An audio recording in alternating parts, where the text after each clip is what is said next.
একদিন হঠাৎ আকাশ ফেটে যাবে, সূর্য এত কাছে আসবে যে মানুষের চামড়া গলে পড়বে, সমুদ্রগুলো আগুনে পরিণত হবে, পাহাড়গুলো তুলার মতো উড়ে যাবে বাতাসে। মানুষ তখন একে অপরকে চিনতে পারবে না, মা ভুলে যাবে তার সন্তানকে,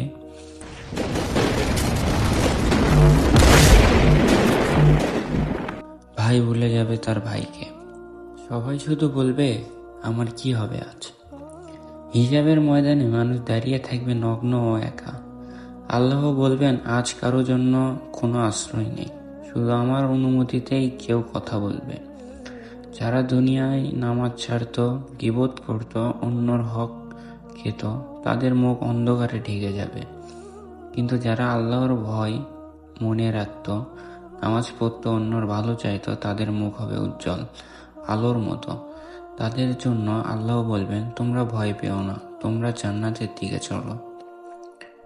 কিয়ামত আসবেই, প্রশ্ন শুধু একটাই, আমরা আজ কতটা প্রস্তুত সেই দিনের জন্য।